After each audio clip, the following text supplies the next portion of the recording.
Welcome back to my channel. Please like, subscribe to the channel and turn on notifications to receive the latest notifications. Hope you enjoy listening to the story. The First Epoch. The story begun by Walter Hartwright 13 to 15. The exposed situation of the churchyard had obliged me to be cautious in choosing the position that I was to occupy.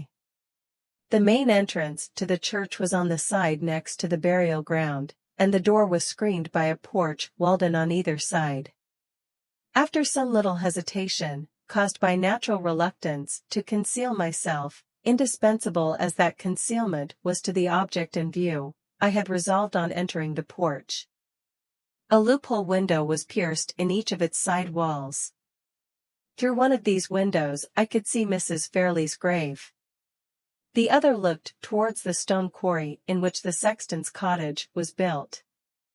Before me, fronting the porch entrance, was a patch of bare burial ground, a line of low stone wall, and a strip of lonely brown hill, with the sunset clouds sailing heavily over it before the strong, steady wind. No living creature was visible or audible, no bird flew by me, no dog barked from the sexton's cottage. The pauses and the dull beating of the surf were filled up by the dreary rustling of the dwarf trees near the grave, and the cold faint bubble of the brook over its stony bed. A dreary scene and a dreary hour. My spirits sank fast as I counted out the minutes of the evening in my hiding place under the church porch.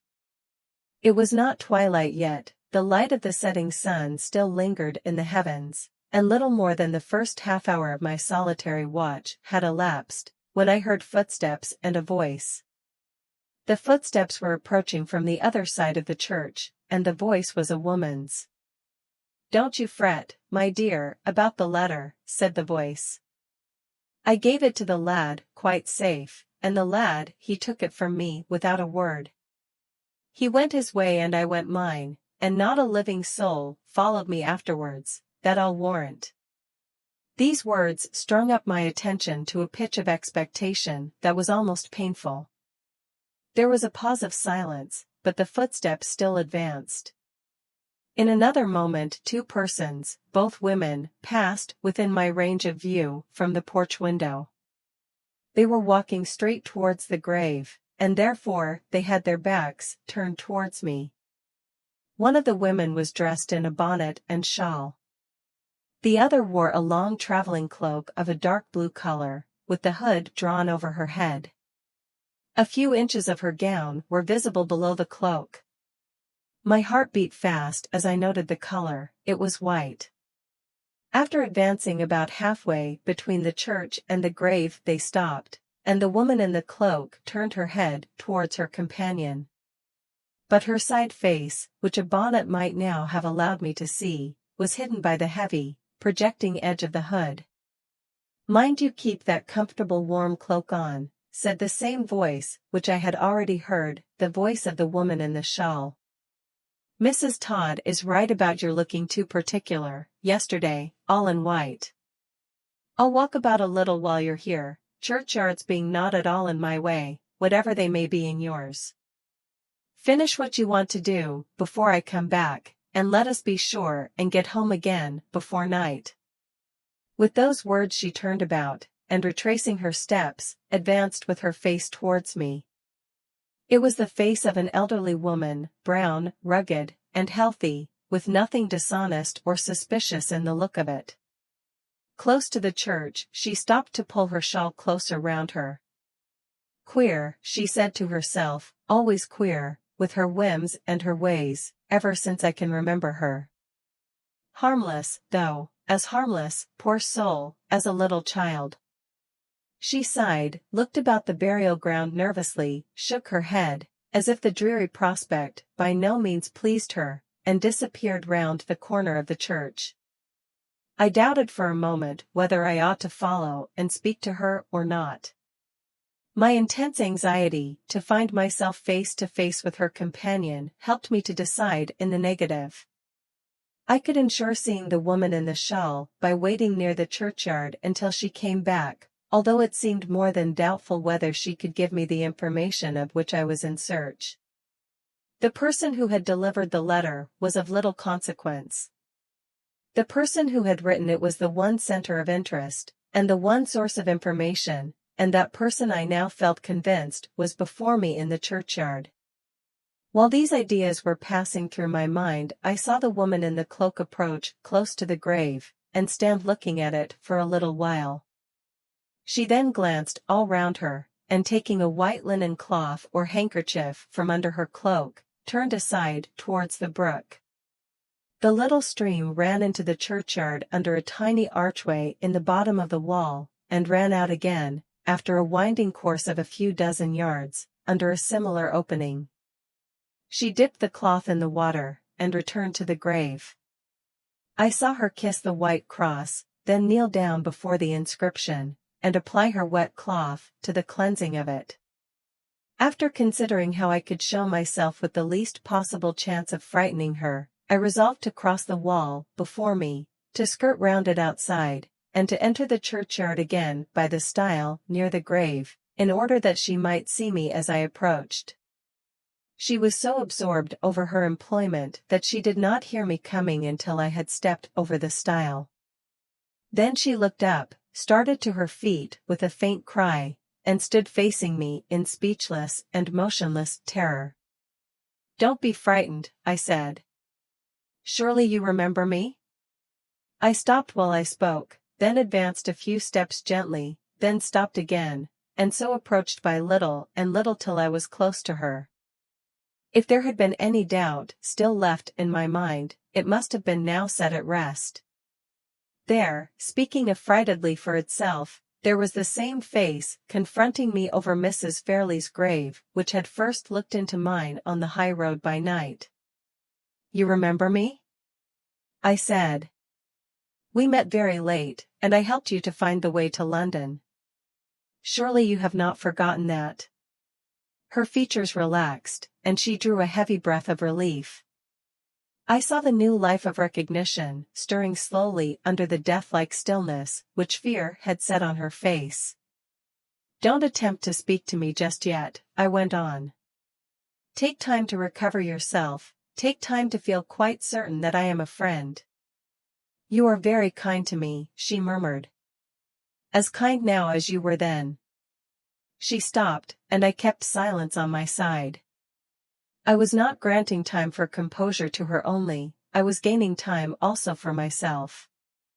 Under the wan wild evening light, that woman and I were met together again, a grave between us, the dead about us, the lonesome hills closing us round on every side. The time, the place, the circumstances under which we now stood face to face in the evening stillness of that dreary valley, the lifelong interests which might hang suspended on the next chance words that passed between us, the sense that, for aught I knew to the contrary, the whole future of Laura Fairley's life might be determined, for good or for evil, by my winning or losing the confidence of the forlorn creature who stood trembling by her mother's grave, all threatened to shake the steadiness and the self-control on which every inch of the progress I might yet make now depended. I tried hard, as I felt this, to possess myself of all my resources. I did my utmost to turn the few moments for reflection to the best account. "Are you calmer now?" I said, as soon as I thought it time to speak again. "Can you talk to me without feeling frightened, and without forgetting that I am a friend?" "How did you come here?" she asked, without noticing what I had just said to her. "Don't you remember my telling you, when we last met, that I was going to Cumberland?" "I have been in Cumberland ever since. I have been staying all the time at Limeridge House." "At Limeridge House." Her pale face brightened as she repeated the words, her wandering eyes fixed on me with a sudden interest. "Ah, how happy you must have been," she said, looking at me eagerly, without a shadow of its former distrust left in her expression. I took advantage of her newly aroused confidence in me to observe her face, with an attention and a curiosity which I had hitherto restrained myself from showing, for caution's sake. I looked at her, with my mind full of that other lovely face which had so ominously recalled her to my memory on the terrace by moonlight. I had seen in Catherick's likeness in Miss Fairley. I now saw Miss Fairley's likeness in Catherick, saw it all the more clearly because the points of dissimilarity between the two were presented to me as well as the points of resemblance. In the general outline of the countenance and general proportion of the features, in the color of the hair and in the little nervous uncertainty about the lips, in the height and size of the figure, and the carriage of the head and body, the likeness appeared even more startling than I had ever felt it to be yet. But there the resemblance ended, and the dissimilarity, in details, began. The delicate beauty of Miss Fairley's complexion, the transparent clearness of her eyes, the smooth purity of her skin, the tender bloom of color on her lips, were all missing from the worn weary face that was now turned towards mine. Although I hated myself even for thinking such a thing, still, while I looked at the woman before me, the idea would force itself into my mind that one sad change, in the future, was all that was wanting to make the likeness complete, which I now saw to be so imperfect in detail. If ever sorrow and suffering set their profaning marks on the youth and beauty of Miss Fairley's face, then, and then only, and Catherick and she would be the twin sisters of chance resemblance, the living reflections of one another. I shuddered at the thought. There was something horrible in the blind unreasoning distrust of the future which the mere passage of it through my mind seemed to imply. It was a welcome interruption to be roused by feeling in Catherick's hand laid on my shoulder. The touch was as stealthy and as sudden as that other touch which had petrified me from head to foot on the night when we first met. "You are looking at me, and you are thinking of something," she said, with her strange breathless rapidity of utterance. "What is it?" "Nothing extraordinary," I answered. "I was only wondering how you came here." "I came with a friend who is very good to me. I have only been here 2 days." "And you found your way to this place yesterday?" "How do you know that?" "I only guessed it." She turned from me, and knelt down before the inscription once more.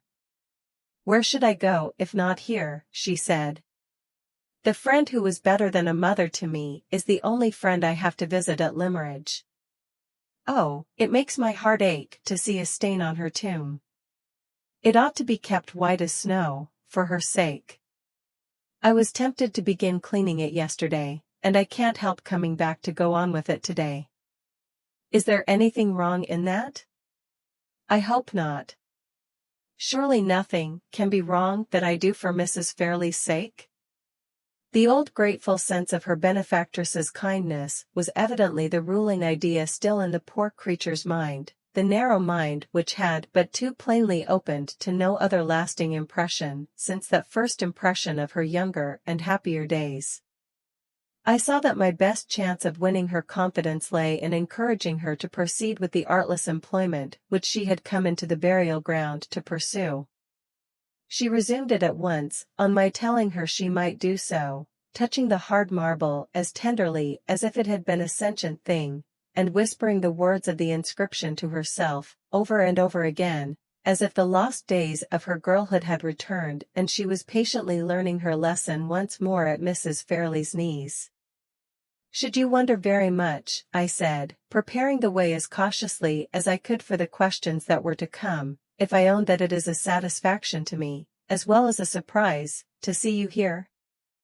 I felt very uneasy about you after you left me in the cab." She looked up quickly and suspiciously. "Uneasy," she repeated. "Why?"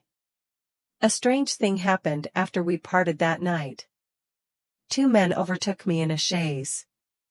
They did not see where I was standing, but they stopped near me, and spoke to a policeman on the other side of the way." She instantly suspended her employment. The hand holding the damp cloth with which she had been cleaning the inscription dropped to her side. The other hand grasped the marble cross at the head of the grave.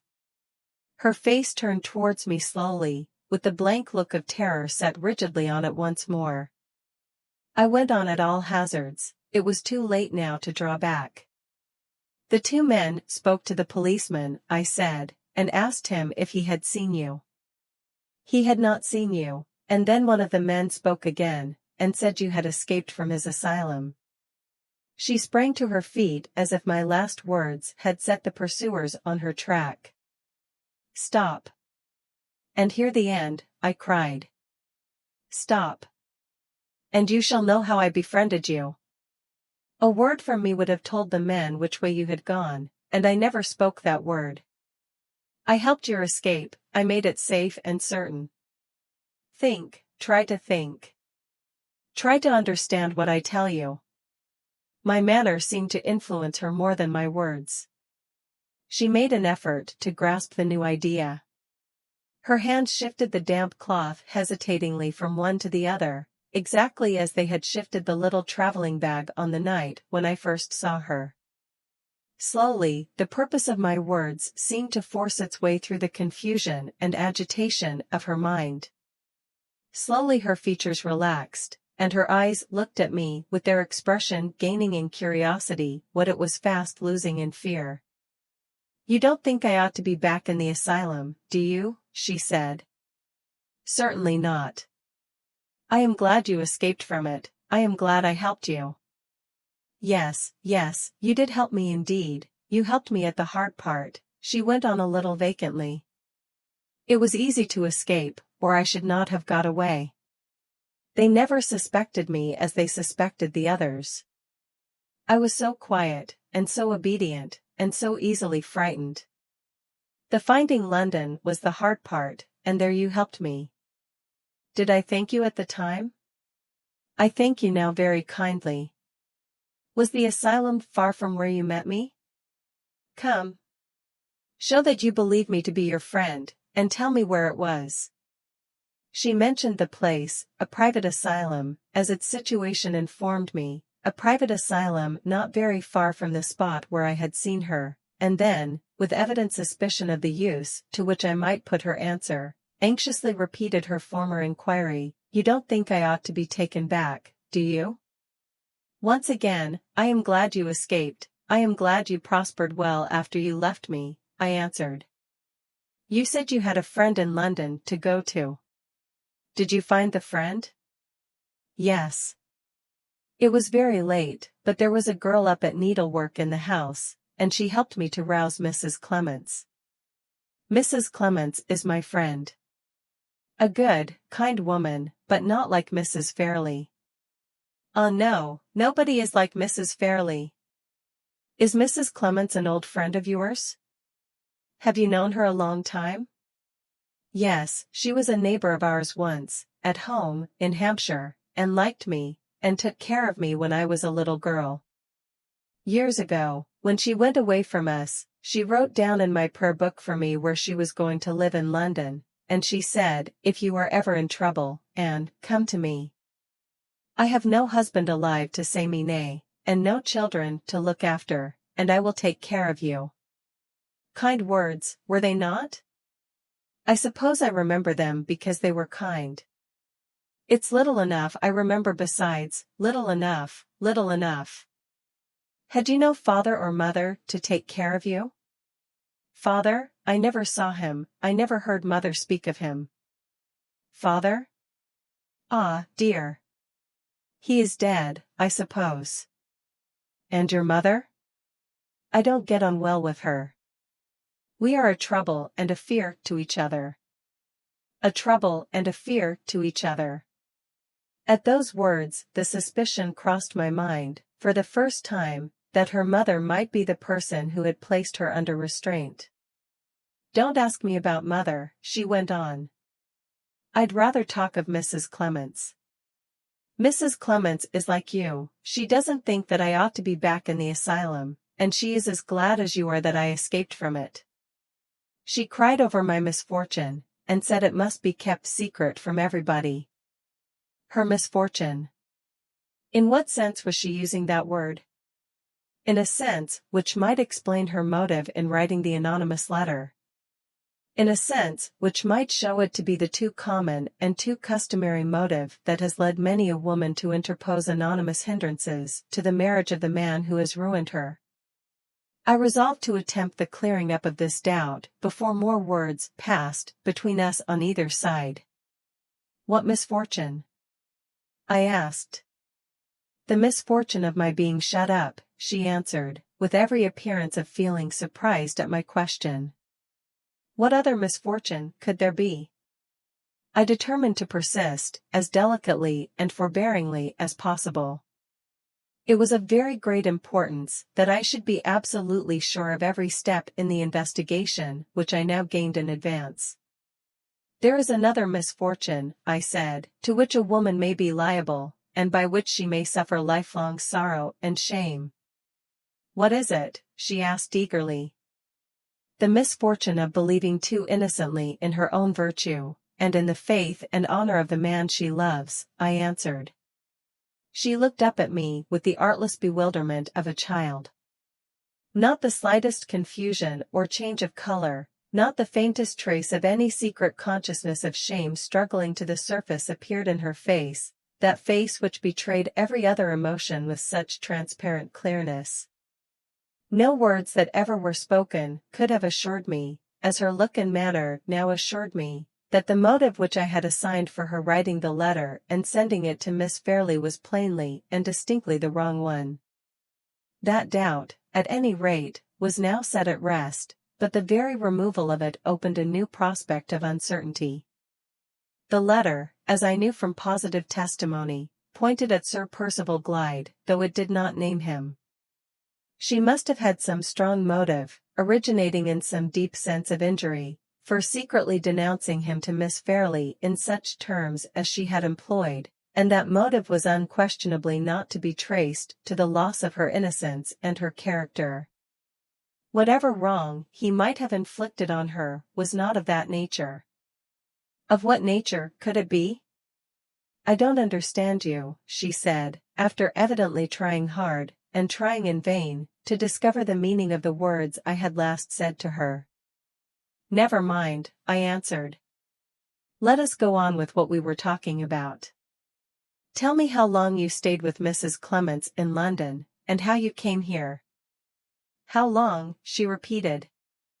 "I stayed with Mrs. Clements till we both came to this place, 2 days ago." "You are living in the village, then?" I said. "It is strange I should not have heard of you, though you have only been here 2 days. "No, no, not in the village. 3 miles away at a farm." "Do you know the farm?" "They call it Todd's Corner." I remembered the place perfectly, we had often passed by it in our drives. It was one of the oldest farms in the neighborhood, situated in a solitary, sheltered spot, inland at the junction of 2 hills. "They are relations of Mrs. Clements at Todd's Corner," she went on, "and they had often asked her to go and see them. She said she would go, and take me with her, for the quiet and the fresh air. It was very kind, was it not? I would have gone anywhere to be quiet, and safe, and out of the way. But when I heard that Todd's Corner was near Limmeridge, oh! I was so happy I would have walked all the way barefoot to get there, and see the schools and the village and Limmeridge House again. They are very good people at Todd's Corner. I hope I shall stay there a long time. There is only one thing I don't like about them, and don't like about Mrs. Clements." "What is it?" "They will tease me about dressing all in white, they say it looks so particular." "How do they know?" "Mrs. Fairley knew best. Mrs. Fairley would never have made me wear this ugly blue cloak." "Ah! She was fond of white in her lifetime, and here is white stone about her grave, and I am making it whiter for her sake. She often wore white herself, and she always dressed her little daughter in white." "Is Miss Fairley well and happy? Does she wear white now, as she used when she was a girl?" Her voice sank when she put the questions about Miss Fairley, and she turned her head farther and farther away from me. I thought I detected, in the alteration of her manner, an uneasy consciousness of the risk she had run in sending the anonymous letter, and I instantly determined so to frame my answer as to surprise her into owning it. Miss Fairley was not very well or very happy this morning, I said. She murmured a few words, but they were spoken so confusedly, and in such a low tone, that I could not even guess at what they meant. Did you ask me why Miss Fairley was neither well nor happy this morning? I continued. No, she said quickly and eagerly. Oh no, I never asked that. I will tell you without your asking, I went on. Miss Fairley has received your letter. She had been down on her knees for some little time past, carefully removing the last weather stains left about the inscription while we were speaking together. The first sentence of the words I had just addressed to her made her pause in her occupation, and turn slowly without rising from her knees, so as to face me. The second sentence literally petrified her. The cloth she had been holding dropped from her hands, her lips fell apart, all the little color that there was naturally in her face left it in an instant. How do you know? She said faintly. Who showed it to you? The blood rushed back into her face, rushed overwhelmingly, as the sense rushed upon her mind that her own words had betrayed her. She struck her hands together in despair. I never wrote it, she gasped affrightedly. I know nothing about it. Yes, I said, you wrote it, and you know about it. It was wrong to send such a letter, it was wrong to frighten Miss Fairley. If you had anything to say that it was right and necessary for her to hear, you should have gone yourself to Limmeridge House, you should have spoken to the young lady with your own lips. She crouched down over the flat stone of the grave, till her face was hidden on it, and made no reply. Miss Fairley will be as good and kind to you as her mother was, if you mean well, I went on. Miss Fairley will keep your secret, and not let you come to any harm. Will you see her tomorrow at the farm? Will you meet her in the garden at Limmeridge House? Oh, if I could die, and be hidden and at rest with you. Her lips murmured the words close on the gravestone, murmured them in tones of passionate endearment, to the dead remains beneath. You know how I love your child, for your sake. Oh, Mrs. Fairley! Mrs. Fairley! Tell me how to save her. Be my darling and my mother once more, and tell me what to do for the best. I heard her lips kissing the stone, I saw her hands beating on it passionately. The sound and the sight deeply affected me. I stooped down, and took the poor helpless hands tenderly in mine, and tried to soothe her. It was useless. She snatched her hands from me, and never moved her face from the stone. Seeing the urgent necessity of quieting her at any hazard and by any means, I appealed to the only anxiety that she appeared to feel, in connection with me and with my opinion of her, the anxiety to convince me of her fitness to be mistress of her own actions. Come, come, I said gently. Try to compose yourself, or you will make me alter my opinion of you. Don't let me think that the person who put you in the asylum might have had some excuse. The next words died away on my lips. The instant I risked that chance reference to the person who had put her in the asylum, she sprang up on her knees. A most extraordinary and startling change passed over her. Her face, at all ordinary times so touching to look at, in its nervous sensitiveness, weakness, and uncertainty, became suddenly darkened by an expression of maniacally intense hatred and fear, which communicated a wild, unnatural force to every feature. Her eyes dilated in the dim evening light, like the eyes of a wild animal. She caught up the cloth that had fallen at her side, as if it had been a living creature that she could kill, and crushed it in both her hands with such convulsive strength, that the few drops of moisture left in it trickled down on the stone beneath her. Talk of something else, she said, whispering through her teeth. I shall lose myself if you talk of that. Every vestige of the gentler thoughts which had filled her mind hardly a minute since seemed to be swept from it now. It was evident that the impression left by Mrs. Fairley's kindness was not, as I had supposed, the only strong impression on her memory. With the grateful remembrance of her school days at Limeridge, there existed the vindictive remembrance of the wrong inflicted on her by her confinement in the asylum. Who had done that wrong? Could it really be her mother? It was hard to give up pursuing the inquiry to that final point, but I forced myself to abandon all idea of continuing it. Seeing her as I saw her now, it would have been cruel to think of anything but the necessity and the humanity of restoring her composure. "I will talk of nothing to distress you," I said soothingly. "You want something," she answered sharply and suspiciously. "Don't look at me like that. Speak to me, tell me what you want." "I only want you to quiet yourself, and when you are calmer, to think over what I have said." "Said?" She paused, twisted the cloth in her hands, backwards and forwards, and whispered to herself, "What is it he said?"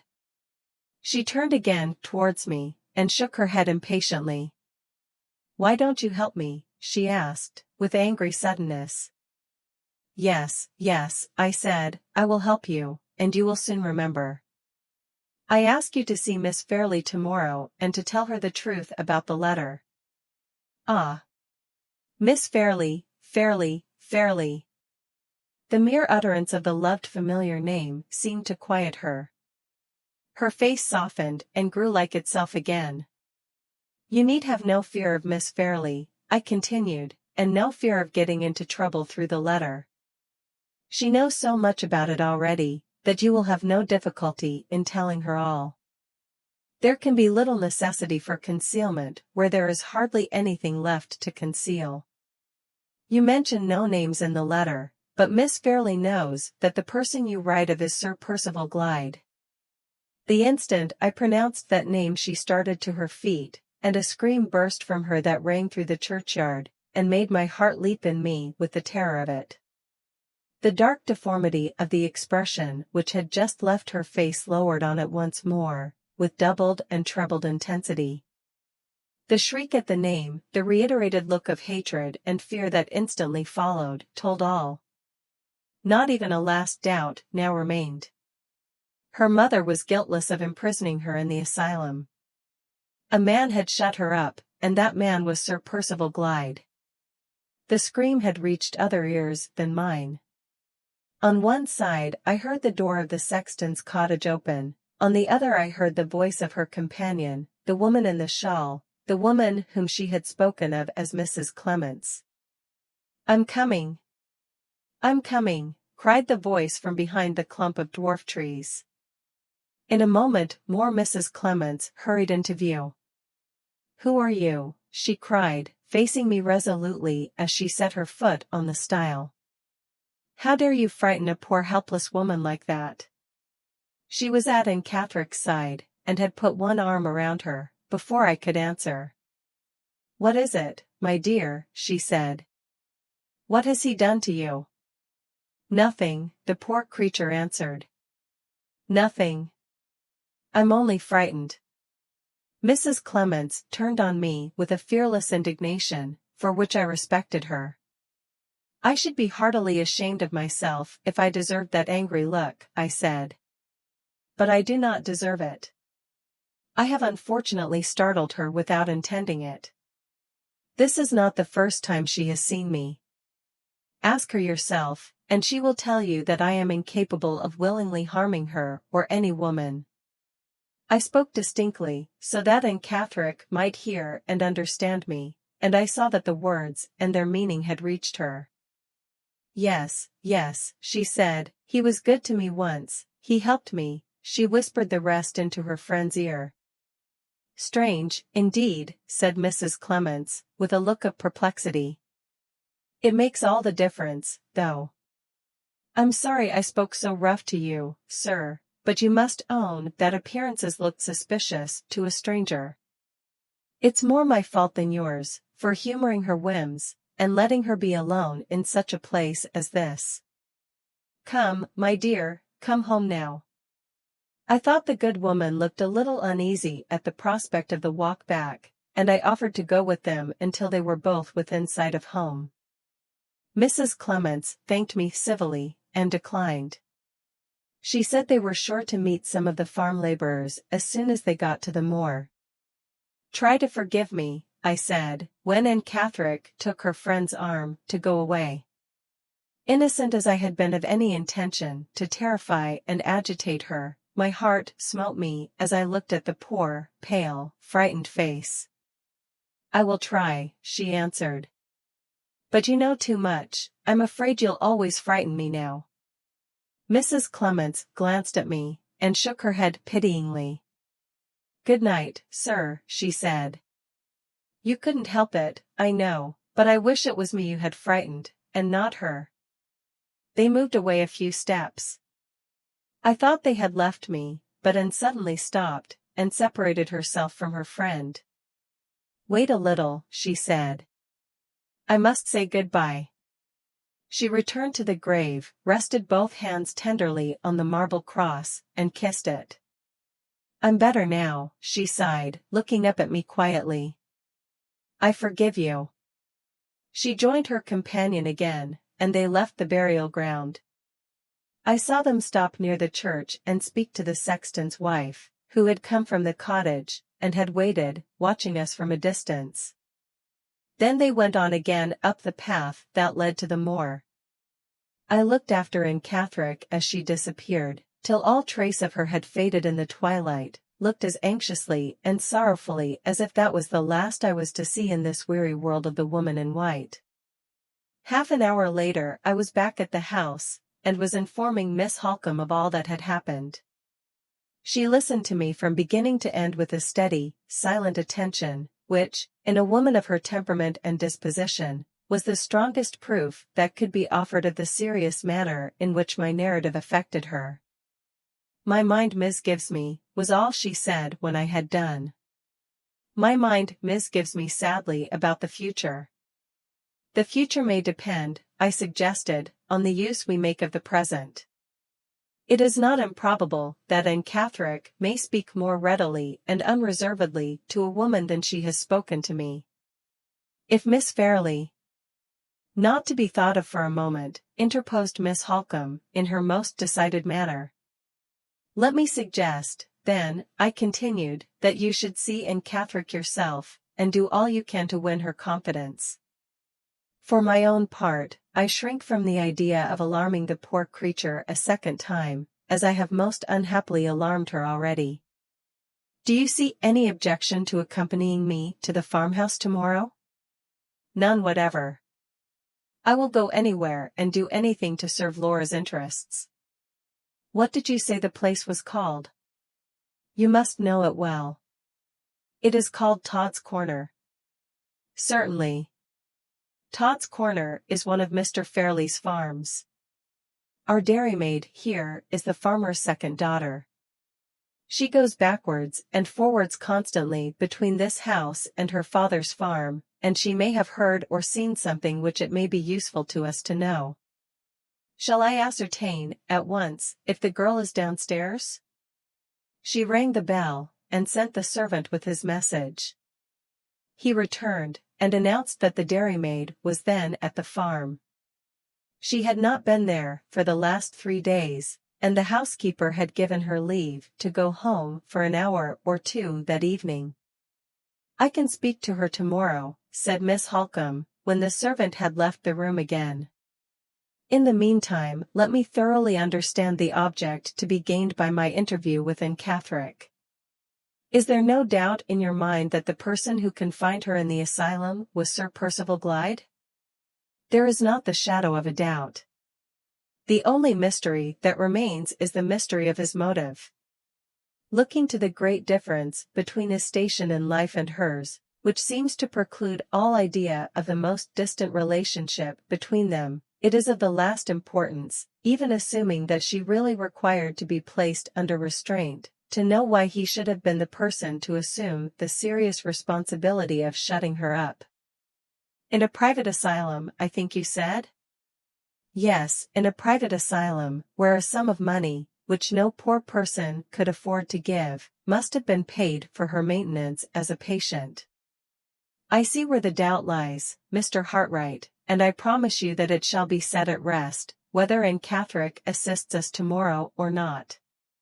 Sir Percival Glyde shall not be long in this house without satisfying Mr. Gilmore, and satisfying me. My sister's future is my dearest care in life, and I have influence enough over her to give me some power, where her marriage is concerned, in the disposal of it. We parted for the night. After breakfast the next morning, an obstacle, which the events of the evening before had put out of my memory, interposed to prevent our proceeding immediately to the farm.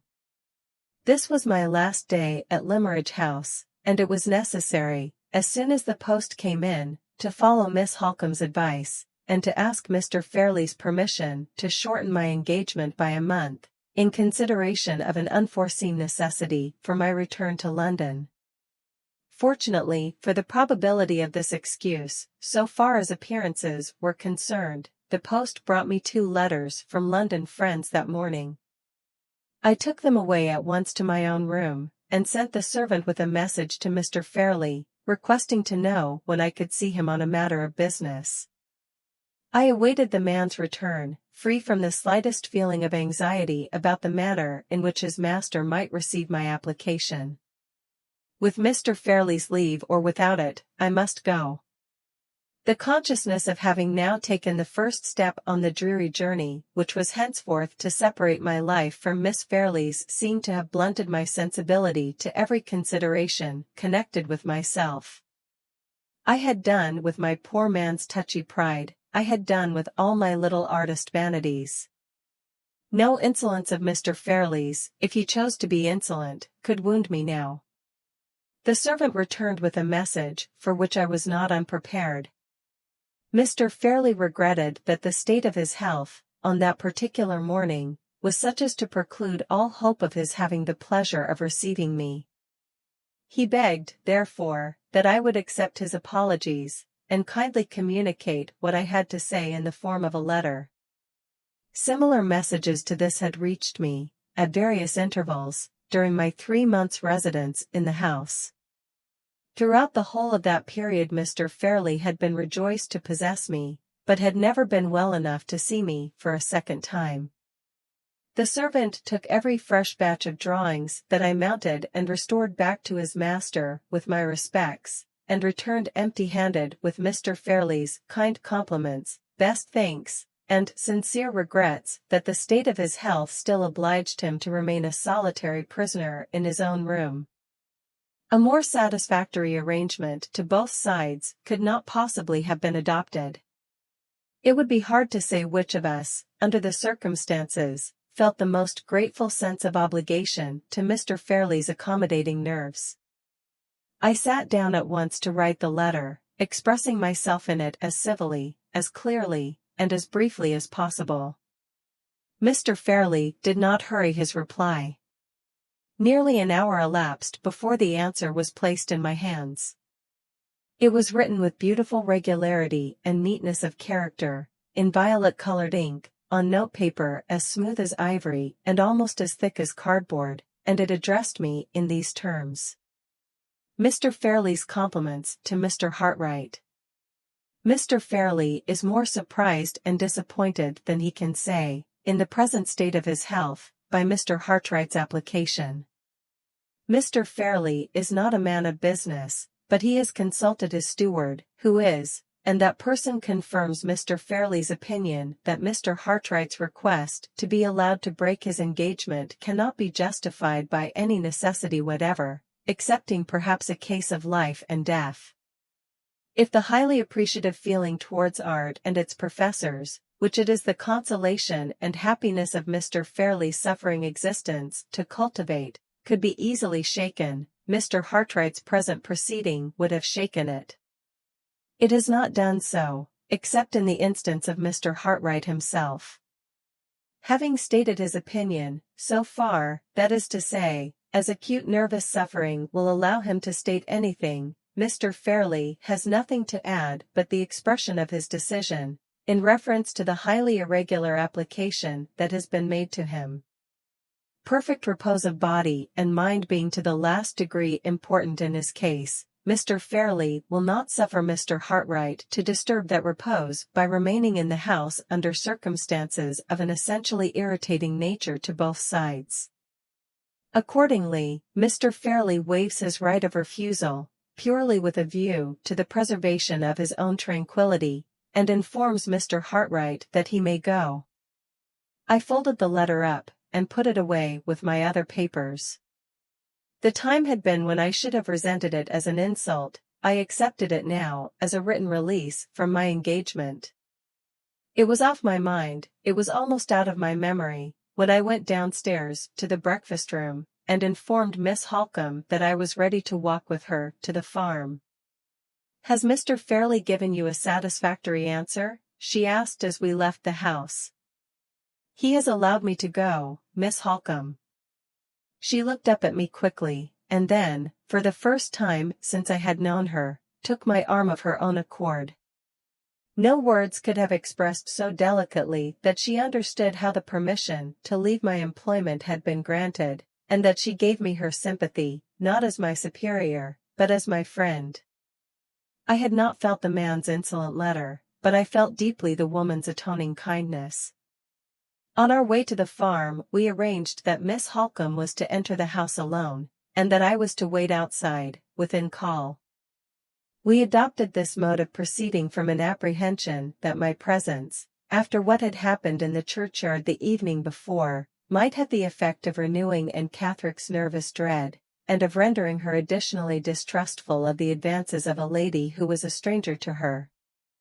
Miss Holcombe left me, with the intention of speaking, in the first instance, to the farmer's wife, of whose friendly readiness to help her in any way she was well assured, while I waited for her in the near neighborhood of the house.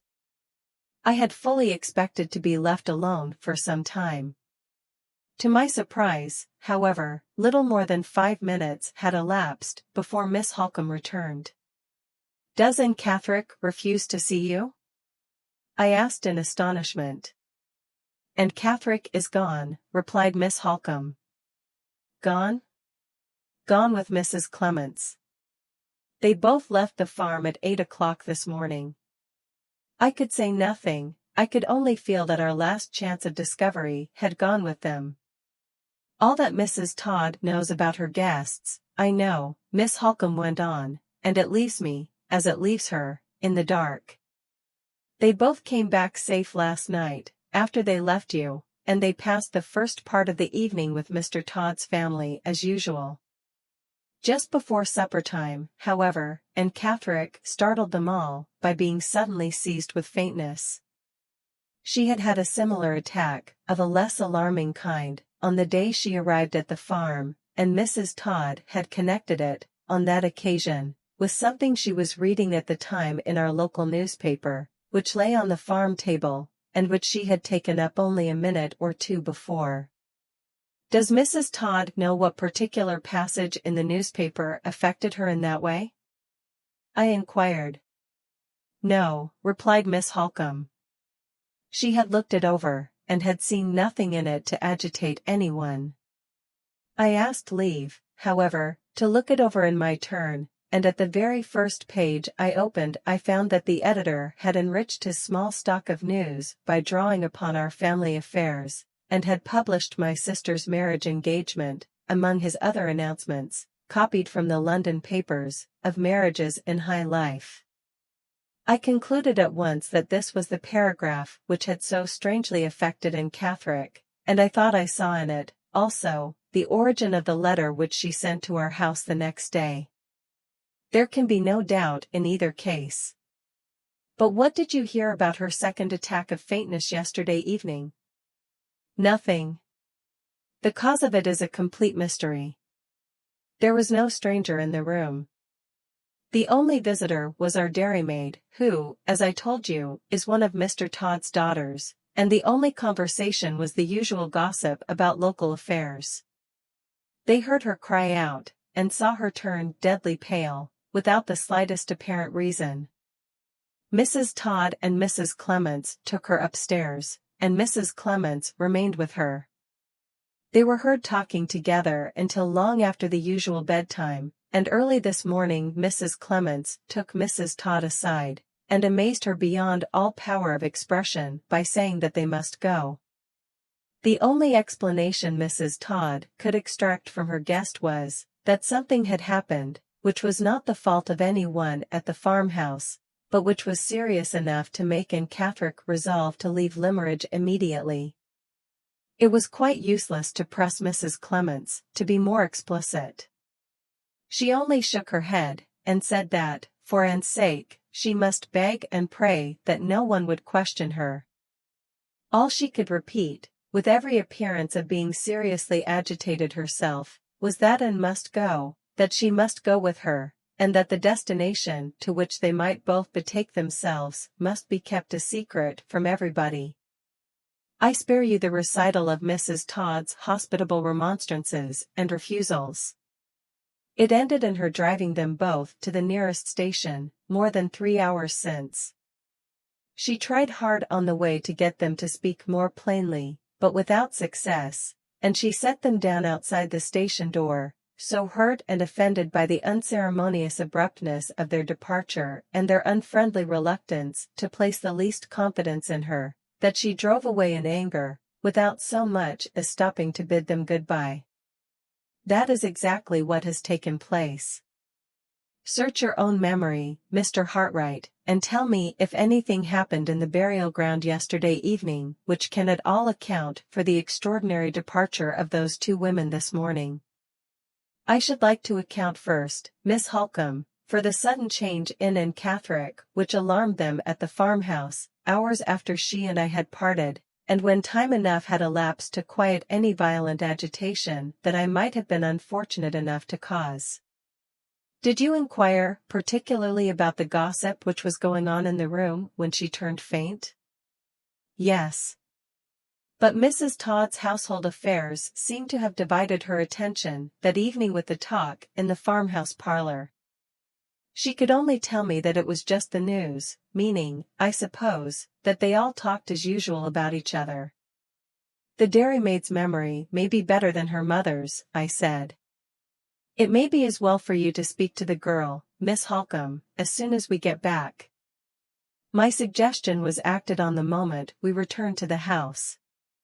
Miss Holcombe led me round to the servants' offices, and we found the girl in the dairy, with her sleeves tucked up to her shoulders, cleaning a large milk pan and singing blithely over her work.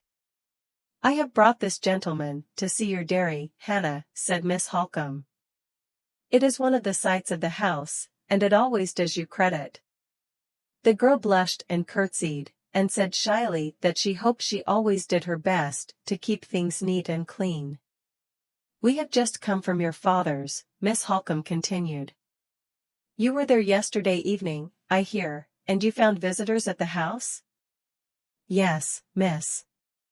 One of them was taken faint and ill, I am told. I suppose nothing was said or done to frighten her. You were not talking of anything very terrible, were you? Oh no, miss, said the girl, laughing. We were only talking of the news. Your sisters told you the news at Todd's Corner, I suppose? Yes, miss. And you told them the news at Limmeridge House? Yes, miss. And I'm quite sure nothing was said to frighten the poor thing, for I was talking when she was taken ill. It gave me quite a turn, miss, to see it, never having been taken faint myself. Before any more questions could be put to her, she was called away to receive a basket of eggs at the dairy door. As she left us, I whispered to Miss Holcombe. Ask her if she happened to mention, last night, that visitors were expected at Limmeridge House. Miss Holcombe showed me, by a look, that she understood, and put the question as soon as the dairymaid returned to us. Oh yes, miss, I mentioned that, said the girl simply. The company coming, and the accident to the brindled cow, was all the news I had to take to the farm. Did you mention names? Did you tell them that Sir Percival Glyde was expected on Monday? Yes, miss, I told them Sir Percival Glyde was coming. I hope there was no harm in it, I hope I didn't do wrong. Oh no, no harm. Come, Mr. Hartright, Hannah will begin to think us in the way, if we interrupt her any longer over her work. We stopped and looked at one another the moment we were alone again. Is there any doubt in your mind, now, Miss Holcombe? Sir Percival Glyde shall remove that doubt, Mr. Hartright, or Laura Fairley shall never be his wife. As we walked round to the front of the house a fly from the railway approached us along the drive. Miss Holcombe waited on the doorsteps until the fly drew up, and then advanced to shake hands with an old gentleman, who got out briskly the moment the steps were let down. Mr. Gilmore had arrived. I looked at him, when we were introduced to each other, with an interest and a curiosity which I could hardly conceal. This old man was to remain at Limmeridge House after I had left it, he was to hear Sir Percival Glyde's explanation, and was to give Miss Holcombe the assistance of his experience in forming her judgment. He was to wait until the question of the marriage was set at rest, and his hand, if that question were decided in the affirmative, was to draw the settlement which bound Miss Fairley irrevocably to her engagement. Even then, when I knew nothing by comparison with what I know now, I looked at the family lawyer with an interest which I had never felt before in the presence of any man breathing who was a total stranger to me. In external appearance, Mr. Gilmore was the exact opposite of the conventional idea of an old lawyer. His complexion was florid, his white hair was worn rather long and kept carefully brushed, his black coat, waistcoat, and trousers fitted him with perfect neatness, his white cravat was carefully tied, and his lavender-colored kid gloves might have adorned the hands of a fashionable clergyman, without fear and without reproach. His manners were pleasantly marked by the formal grace and refinement of the old school of politeness, quickened by the invigorating sharpness and readiness of a man whose business in life obliges him always to keep his faculties in good working order. A sanguine constitution and fair prospects, to begin with, a long subsequent career of creditable and comfortable prosperity, a cheerful, diligent, widely respected old age, such were the general impressions I derived from my introduction to Mr. Gilmore, and it is but fair to him to add, that the knowledge I gained by later and better experience only tended to confirm them. I left the old gentleman and Miss Holcombe to enter the house together, and to talk of family matters undisturbed by the restraint of a stranger's presence. They crossed the hall on their way to the drawing-room, and I descended the steps again, to wander about the garden alone. My hours were numbered at Limmeridge House, my departure the next morning was irrevocably settled, my share in the investigation which the anonymous letter had rendered necessary was at an end. No harm could be done to any one but myself if I let my heart loose again, for the little time that was left me, from the cold cruelty of restraint which necessity had forced me to inflict upon it, and took my farewell of the scenes which were associated with the brief dream time of my happiness and my love. I turned instinctively to the walk beneath my study window, where I had seen her the evening before with her little dog, and followed the path which her dear feet had trodden so often, till I came to the wicket gate that led into her rose garden. The winter bareness spread drearily over it now.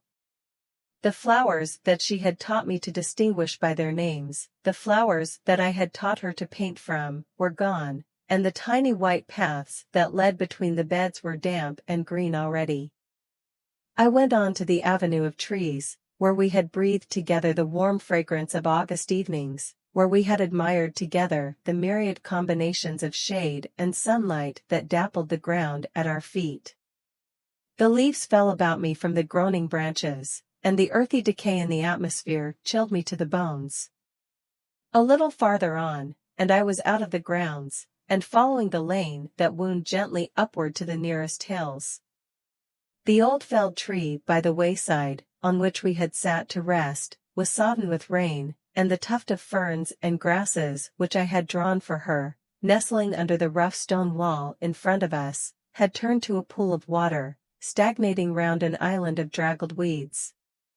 I gained the summit of the hill, and looked at the view which we had so often admired in the happier time. It was cold and barren, it was no longer the view that I remembered. The sunshine of her presence was far from me, the charm of her voice no longer murmured in my ear.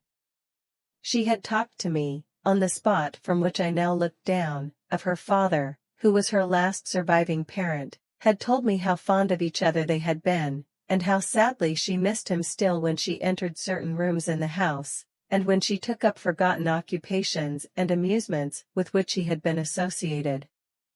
Was the view that I had seen, while listening to those words, the view that I saw now, standing on the hilltop by myself? I turned and left it. I wound my way back again, over the moor, and round the sandhills, down to the beach. There was the white rage of the surf, and the multitudinous glory of the leaping waves, but where was the place on which she had once drawn idle figures with her parasol in the sand, the place where we had sat together, while she talked to me about myself and my home, while she asked me a woman's minutely observant questions about my mother and my sister, and innocently wondered whether I should ever leave my lonely chambers and have a wife and a house of my own? Wind and wave had long since smoothed out the trace of her which she had left in those marks on the sand. I looked over the wide monotony of the seaside prospect, and the place in which we two had idled away the sunny hours was as lost to me as if I had never known it, as strange to me as if I stood already on a foreign shore. The empty silence of the beach struck cold to my heart. I returned to the house and the garden, where traces were left to speak of her at every turn. On the West Terrace walk I met Mr. Gilmore. He was evidently in search of me, for he quickened his pace when we caught sight of each other. The state of my spirits little fitted me for the society of a stranger, but the meeting was inevitable, and I resigned myself to make the best of it. "You are the very person I wanted to see," said the old gentleman. "I had 2 words to say to you, my dear sir, and if you have no objection I will avail myself of the present opportunity. To put it plainly, Miss Holcombe and I have been talking over family affairs which are the cause of my being here, and in the course of our conversation she was naturally led to tell me of this unpleasant matter connected with the anonymous letter, and of the share which you have most creditably and properly taken in the proceedings so far. That share, I quite understand, gives you an interest which you might not otherwise have felt, in knowing that the future management of the investigation which you have begun will be placed in safe hands. My dear sir, make yourself quite easy on that point, it will be placed in my hands. You are, in every way, Mr. Gilmore, much fitter to advise and to act in the matter than I am. Is it an indiscretion on my part to ask if you have decided yet on a course of proceeding? So far as it is possible to decide, Mr. Hartright, I have decided. I mean to send a copy of the letter, accompanied by a statement of the circumstances, to Sir Percival Glyde's solicitor in London, with whom I have some acquaintance. The letter itself I shall keep here to show to Sir Percival as soon as he arrives. The tracing of the 2 women I have already provided for, by sending one of Mr. Fairlie's servants, a confidential person, to the station to make inquiries. The man has his money and his directions, and he will follow the women in the event of his finding any clue. This is all that can be done until Sir Percival comes on Monday. I have no doubt myself that every explanation which can be expected from a gentleman and a man of honor, he will readily give.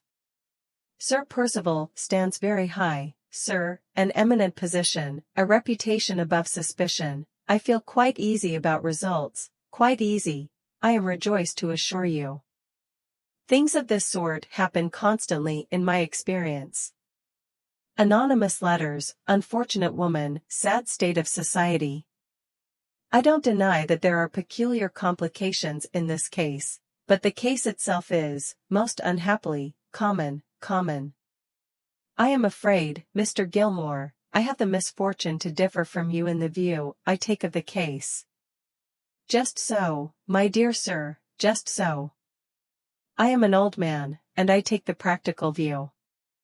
You are a young man, and you take the romantic view. Let us not dispute about our views. I live professionally in an atmosphere of disputation, Mr. Hartright, and I am only too glad to escape from it, as I am escaping here. We will wait for events, yes, yes, yes, we will wait for events. Charming place this. Good shooting? Probably not, none of Mr. Fairley's land is preserved, I think. Charming place, though, and delightful people. You draw and paint, I hear, Mr. Hartright? Enviable accomplishment. What style? We dropped into general conversation, or rather, Mr. Gilmore talked and I listened. My attention was far from him, and from the topics on which he discoursed so fluently. The solitary walk of the last 2 hours had wrought its effect on me. It had set the idea in my mind of hastening my departure from Limmeridge House. Why should I prolong the hard trial of saying farewell by one unnecessary minute? What further service was required of me by anyone?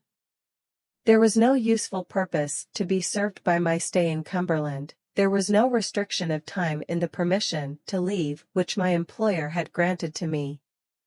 Why not end it there and then? I determined to end it. There were some hours of daylight still left. There was no reason why my journey back to London should not begin on that afternoon. I made the first civil excuse that occurred to me for leaving Mr. Gilmore, and returned at once to the house. On my way up to my own room I met Miss Holcombe on the stairs.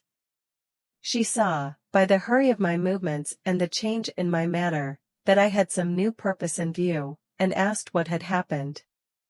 I told her the reasons which induced me to think of hastening my departure, exactly as I have told them here. No, no, she said, earnestly and kindly, leave us like a friend, break bread with us once more. Stay here and dine, stay here and help us to spend our last evening with you as happily, as like our first evenings, as we can.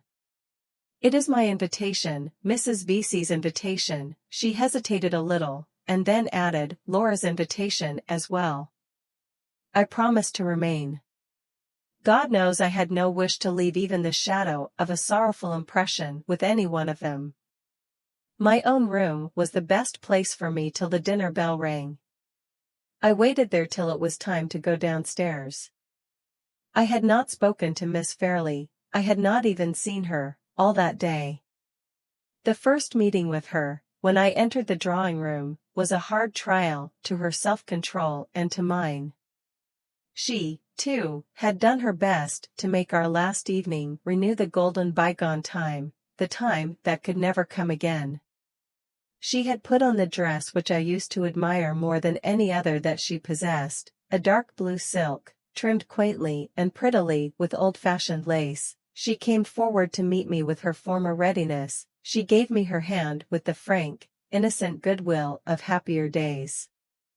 The cold fingers that trembled round mine, the pale cheeks with a bright red spot burning in the midst of them, the faint smile that struggled to live on her lips and died away from them while I looked at it, told me at what sacrifice of herself her outward composure was maintained.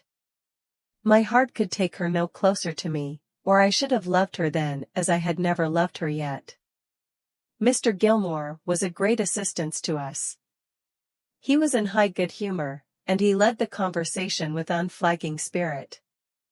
Miss Holcombe seconded him resolutely, and I did all I could to follow her example. The kind blue eyes, whose slightest changes of expression I had learned to interpret so well, looked at me appealingly when we first sat down to table. Help my sister, the sweet anxious face seemed to say, help my sister, and you will help me. We got through the dinner, to all outward appearance at least, happily enough. When the ladies had risen from table, and Mr. Gilmore and I were left alone in the dining-room, a new interest presented itself to occupy our attention, and to give me an opportunity of quieting myself by a few minutes of needful and welcome silence. The servant who had been dispatched to trace and Catherick and Mrs. Clements returned with his report, and was shown into the dining-room immediately. "Well," said Mr. Gilmore, "what have you found out?" "I have found out, sir," answered the man, "that both the women took tickets at our station here for Carlisle."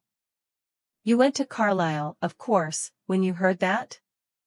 "I did, sir, but I am sorry to say I could find no further trace of them." "You inquired at the railway?" "Yes, sir." "And at the different inns?" "Yes, sir." "And you left the statement I wrote for you at the police station?" "I did, sir." "Well, my friend, you have done all you could, and I have done all I could, and there the matter must rest till further notice." "We have played our trump cards, Mr. Hartright," continued the old gentleman when the servant had withdrawn. "For the present, at least, the women have outmaneuvered us, and our only resource now is to wait till Sir Percival Glyde comes here on Monday next. Won't you fill your glass again? Good bottle of port, that, sound, substantial, old wine. I have got better in my own cellar, though." We returned to the drawing-room, the room in which the happiest evenings of my life had been passed, the room which, after this last night, I was never to see again. Its aspect was altered since the days had shortened and the weather had grown cold. The glass doors on the terrace side were closed, and hidden by thick curtains. Instead of the soft twilight obscurity, in which we used to sit, the bright radiant glow of lamplight now dazzled my eyes. All was changed, indoors and out all was changed. Miss Holcombe and Mr. Gilmore sat down together at the card table. Mrs. Vesey took her customary chair. There was no restraint on the disposal of their evening, and I felt the restraint on the disposal of mine all the more painfully from observing it. I saw Miss Fairlie lingering near the music stand. The time had been when I might have joined her there. I waited irresolutely. I knew neither where to go nor what to do next. She cast one quick glance at me, took a piece of music suddenly from the stand, and came towards me of her own accord. "Shall I play some of those little melodies of Mozart's which you used to like so much?" she asked, opening the music nervously, and looking down at it while she spoke. Before I could thank her, she hastened to the piano. The chair near it, which I had always been accustomed to occupy, stood empty. She struck a few chords, then glanced round at me, then looked back again at her music. "Won't you take your old place?" she said, speaking very abruptly and in very low tones. "I may take it on the last night," I answered. She did not reply. She kept her attention riveted on the music which she knew by memory, which she had played over and over again, in former times, without the book. I only knew that she had heard me, I only knew that she was aware of my being close to her, by seeing the red spot on the cheek that was nearest to me fade out, and the face grow pale all over. "I am very sorry you are going," she said, her voice almost sinking to a whisper, her eyes looking more and more intently at the music, her fingers flying over the keys of the piano with a strange feverish energy which I had never noticed in her before. "I shall remember those kind words, Miss Fairlie, long after tomorrow has come and gone." The paleness grew wider on her face, and she turned it farther away from me. "Don't speak of tomorrow," she said. "Let the music speak to us of tonight, in a happier language than ours." Her lips trembled, a faint sigh fluttered from them, which she tried vainly to suppress. Her fingers wavered on the piano, she struck a false note, confused herself in trying to set it right, and dropped her hands angrily on her lap. Miss Holcombe and Mr. Gilmore looked up in astonishment from the card table at which they were playing. Even Mrs. Vesey, dozing in her chair, woke at the sudden cessation of the music, and inquired what had happened. "You play at whist, Mr. Hartright?" asked Miss Holcombe, with her eyes directed significantly at the place I occupied. I knew what she meant, I knew she was right, and I rose at once to go to the card table. As I left the piano, Miss Fairlie turned a page of the music, and touched the keys again with a surer hand. I will play it, she said, striking the notes almost passionately.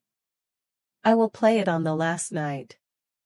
Come, Mrs. Vesey, said Miss Holcombe, Mr. Gilmore and I are tired of écarté. Come and be Mr. Hartright's partner at whist. The old lawyer smiled satirically. His had been the winning hand, and he had just turned up a king.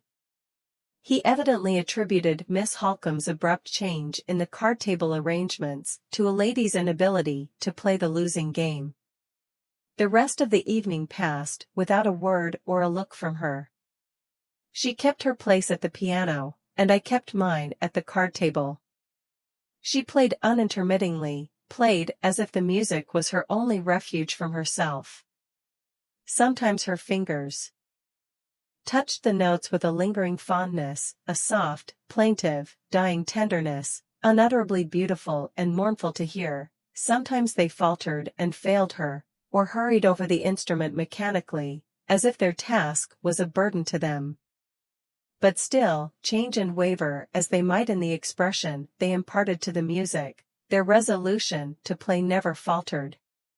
She only rose from the piano when we all rose to say good night. Mrs. Vesey was the nearest to the door, and the first to shake hands with me. I shall not see you again, Mr. Hartright, said the old lady. I am truly sorry you are going away. You have been very kind and attentive, and an old woman like me feels kindness and attention. I wish you happy, sir, I wish you a kind goodbye. Mr. Gilmore came next. I hope we shall have a future opportunity of bettering our acquaintance, Mr. Hartright. You quite understand about that little matter of business being safe in my hands? Yes, of course. Bless me, how cold it is. Don't let me keep you at the door. Bon voyage, my dear sir, bon voyage, as the French say. Miss Holcombe followed. 7:30 tomorrow morning, she said, then added in a whisper, I have heard and seen more than you think. Your conduct tonight has made me your friend for life. Miss Fairley came last. I could not trust myself to look at her when I took her hand, and when I thought of the next morning. My departure must be a very early one, I said. I shall be gone, Miss Fairley, before you. No, she interposed hastily, not before I am out of my room. I shall be down to breakfast with Marian. I am not so ungrateful, not so forgetful of the past 3 months. Her voice failed her, her hand closed gently round mine, then dropped it suddenly. Before I could say good night, she was gone. The end comes fast to meet me, comes inevitably, as the light of the last morning came at Limeridge House. It was barely 7:30 when I went downstairs, but I found them both at the breakfast table waiting for me. In the chill air, in the dim light, in the gloomy morning silence of the house, we three sat down together, and tried to eat, tried to talk. The struggle to preserve appearances was hopeless and useless, and I rose to end it. As I held out my hand, as Miss Holcombe, who was nearest to me, took it, Miss Fairley turned away suddenly and hurried from the room. Better so, said Miss Holcombe, when the door had closed, better so, for you and for her. I waited a moment before I could speak. It was hard to lose her, without a parting word or a parting look. I controlled myself. I tried to take leave of Miss Holcombe in fitting terms, but all the farewell words I would fain have spoken dwindled to one sentence. Have I deserved that you should write to me? Was all I could say. You have nobly deserved everything that I can do for you, as long as we both live. Whatever the end is, you shall know it. And if I can ever be of help again, at any future time, long after the memory of my presumption and my folly is forgotten. I could add no more. My voice faltered, my eyes moistened in spite of me. She caught me by both hands, she pressed them with the strong, steady grasp of a man, her dark eyes glittered, her brown complexion flushed deep, the force and energy of her face glowed and grew beautiful with the pure inner light of her generosity and her pity. I will trust you. If ever the time comes, I will trust you as my friend and her friend, as my brother and her brother." She stopped, drew me nearer to her, the fearless, noble creature, touched my forehead, sister-like, with her lips, and called me by my Christian name. "God bless you, Walter," she said. "Wait here alone and compose yourself. I had better not stay for both our sakes. I had better see you go from the balcony upstairs." She left the room. I turned away towards the window, where nothing faced me but the lonely autumn landscape. I turned away to master myself, before I too left the room in my turn, and left it forever. A minute passed, it could hardly have been more, when I heard the door open again softly, and the rustling of a woman's dress on the carpet moved towards me. My heart beat violently as I turned round. Miss Fairley was approaching me from the farther end of the room. She stopped and hesitated when our eyes met, and when she saw that we were alone. Then, with that courage which women lose so often in the small emergency, and so seldom in the great, she came on nearer to me, strangely pale and strangely quiet, drawing one hand after her along the table by which she walked, and holding something at her side in the other, which was hidden by the folds of her dress. "I only went into the drawing-room," she said, "to look for this. It may remind you of your visit here, and of the friends you leave behind you. You told me I had improved very much when I did it, and I thought you might like."